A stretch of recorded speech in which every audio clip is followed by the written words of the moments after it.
cringe is unavoidable over a lifetime. Even the term cringe might someday be deemed cringe. I promise you, you're probably doing or wearing something right now that you will look back on later and find revolting and hilarious. You can't avoid it, so don't try to. For example, I had a phase where, for the entirety of 2012, I dressed like a 1950s housewife. But you know what? I was having fun. Trends and phases are fun. Looking back and laughing is fun. And while we're talking about things that make us squirm but really shouldn't, I'd like to say I'm a big advocate for not hiding your enthusiasm for things.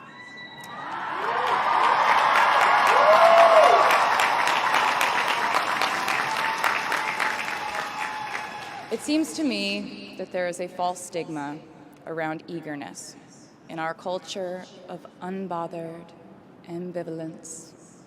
This outlook perpetuates the idea that it's not cool to want it, that people who don't try are fundamentally more chic than people who do. And I wouldn't know because I've been a lot of things, but I've never been an expert on chic, but I'm the one who's up here, so you have to listen to me when I say this.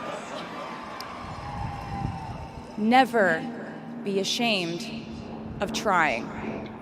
Effortlessness is a myth. The people who wanted it the least were the ones I wanted to date and be friends with in high school. The people who want it the most are the people I now hire to work for my company.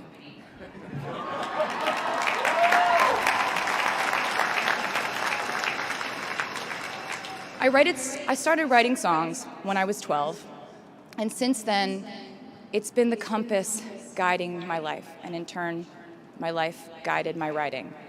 Everything I do is just an extension of my writing, whether it's directing videos or a short film, creating the visuals for a tour, or standing on a stage performing.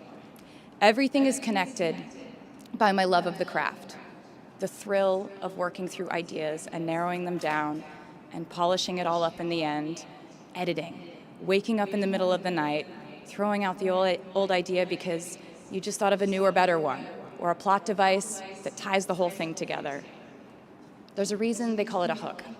Sometimes a string of words just ensnares me, and I can't focus on anything until it's been recorded or written down.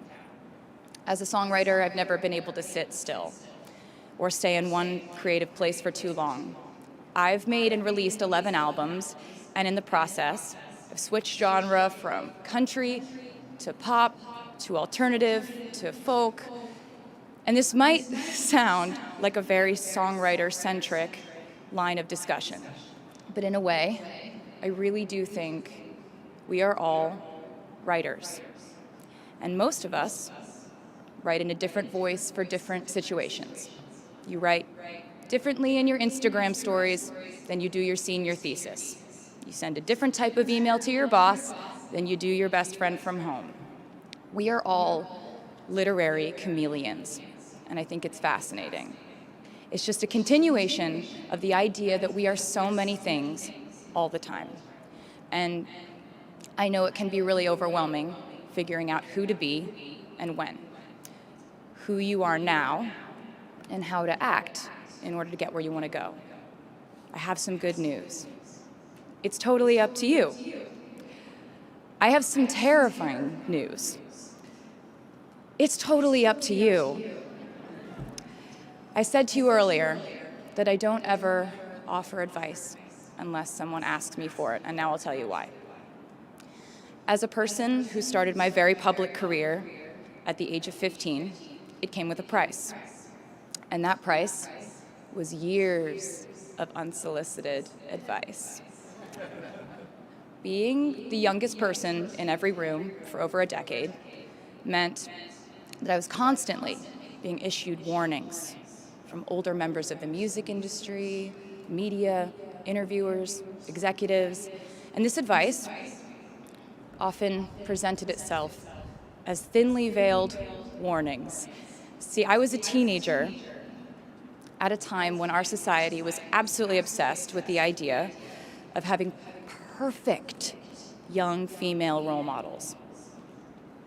It felt like every interview I did included slight barbs by the interviewer about me one day running off the rails. And that meant a different thing to every person who said it to me. So I became a young adult while being fed the message that if I didn't make any mistakes, all the children of America would grow up to be perfect angels. However, if I did slip up, the entire earth would fall off its axis, and it would be entirely my fault, and I would go to pop star jail forever and ever. It was all centered around the idea that mistakes equal failure, and ultimately the loss of any chance at a happy or rewarding life. This has not been my experience. My experience has been that my mistakes led to the best things in my life. And being embarrassed when you mess up, it's part of the human experience. Getting back up, dusting yourself off, and seeing who still wants to hang out with you afterward and laugh about it, that's a gift. The times I was told no, or wasn't included, wasn't chosen, didn't win, didn't make the cut, looking back, it really feels like those moments were as important, if not more crucial, than the moments I was told yes.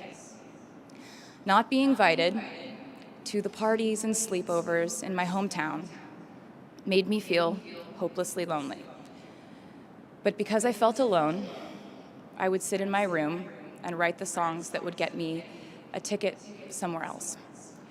Having label executives in Nashville tell me that only 35-year-old housewives listen to country music, and there was no place for a 13-year-old on their roster, made me cry in the car on the way home.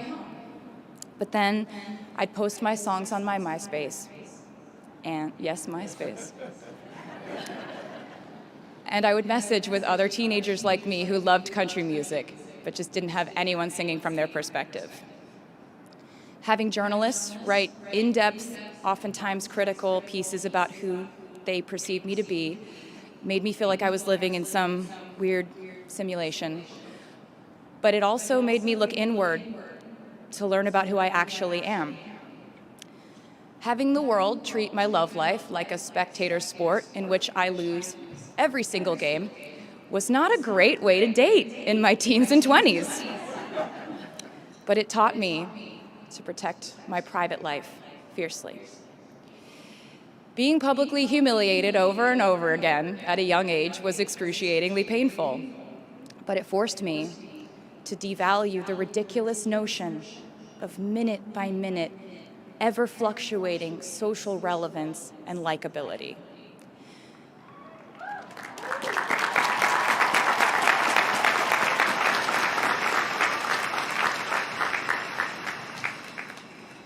Getting canceled on the internet and nearly losing my career gave me an excellent knowledge of all the types of wine.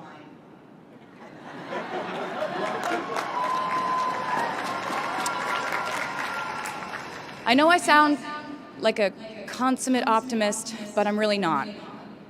I lose perspective all the time. Sometimes everything just feels completely pointless. I know the pressure of living your life through the lens of perfectionism.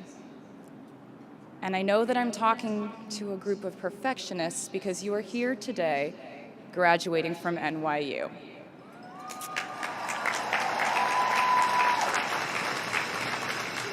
So this might be hard for you to hear. In your life, you will inevitably misspeak, trust the wrong person, underreact, overreact, hurt the people who didn't deserve it, overthink, not think at all, self-sabotage, create a reality where only your experience exists, Ruin perfectly good moments for yourself and others. Deny any wrongdoing. Not take the steps to make it right. Feel very guilty. Let the guilt eat at you. Hit rock bottom. Finally address the pain you caused. Try to do better next time. Rinse, repeat.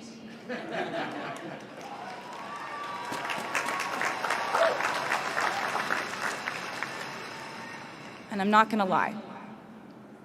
These mistakes will cause you to lose things.